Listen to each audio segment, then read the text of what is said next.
Hello बच्चों, let's read our question first. That says the number of solutions to the equation sin x is equal to x square plus x plus 1 is, and our options are 1, 2, 3 and 0.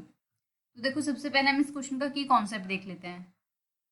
The key concept for this question is कि जो हमारा sin x होता है, sin x की value हमारी किस में लाई करती है, -1 से 1 में लाई करती है. सो अब हम इस क्वेश्चन की तरफ आते हैं. देखो, इस क्वेश्चन को हम ग्राफ की हेल्प से सॉल्व करेंगे.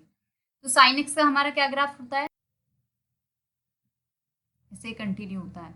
ये है 0, यहाँ पे है ये पाई, ये है -पाई एंड ये है हमारा 2 पाई, और ये ऊपर को हाईएस्ट पॉइंट होता है इसका 1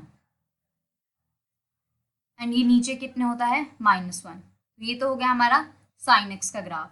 और अगर हम x square plus x plus 1 का ग्राफ निकाल के देखें, अब देखो sin x का तो हमारा ग्राफ बन गया. अब हम x square plus x plus 1 का ग्राफ बनाते हैं. तो let this is equal to y, y is equal to x square plus x plus 1. तो हम x की वैल्यू रखेंगे, उसके करस्पॉन्डिंग हमारी y की वैल्यू आएगी. ये हमने बॉक्स बनाए कुछ.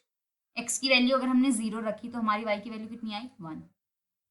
अब मैं अगर x की वैल्यू रखूँ 0.5 तो हमारी करस्पॉन्डिंग y की वैल्यू कितनी आएगी 1.75. अगर मैं x की वैल्यू रखूँ -0.5 तो इसकी करस्पॉन्डिंग वैल्यू आएगी हमारी की वैल्यू -0.5 रखी तो हमने ये आएगी हमारी 0.75. अगर मैं x की वैल्यू अब रखूँ 2 तो ये बनेगा 2 स्क्वायर 4 प्लस 2 इज 6 एंड 1 7. अगर मैं x की वैल्यू रखूँ -1 तो -1 पे हमारी क्या बनेगी 1 एंड -1 कैंसिल, तो -1 पे भी हमारी क्या बनेगी वैल्यू 1. और अगर मैं -2 पर वैल्यू रखूँ तो -2 इज 4 -2 इज 2 एंड 2 एंड 1 ये बन जाएगी हमारी 3. अब देखो, अब हम इसका ग्राफ बना के देखेंगे. देखो, ये हमारी अगर हम इसे y is equal to x square से कंपेयर करें तो y is equal to x square क्या होता है हमारा पैराबोला, और उसका ग्राफ कुछ ऐसा बनता है, ये वाला ग्राफ. तो अब देखो ये ग्राफ कैसा बनेगा.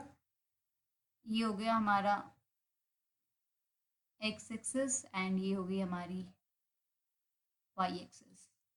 कौन कौन से पॉइंट्स प्लॉट करने हैं हमें.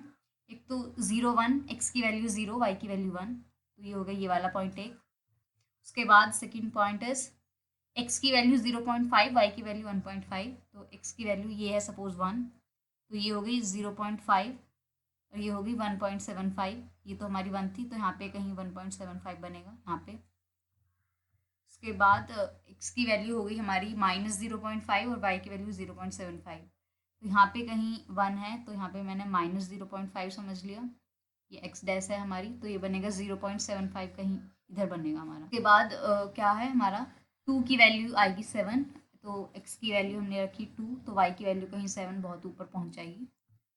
उसके बाद में क्या है पॉइंट -2 रखेंगे x की वैल्यू तो y की वैल्यू 3 आएगी. x की वैल्यू -2 यहाँ पे रखी तो इसकी वैल्यू आएगी कहीं 3 यहाँ पर पहुँचेगी. देखो ये इसे हम सारे पॉइंट्स को ज्वाइन करें तो ये कुछ ऐसा ग्राफ बनना है. थोड़ा स्मूथ बनाती हूँ, ये ऐसा ग्राफ बनेगा कुछ.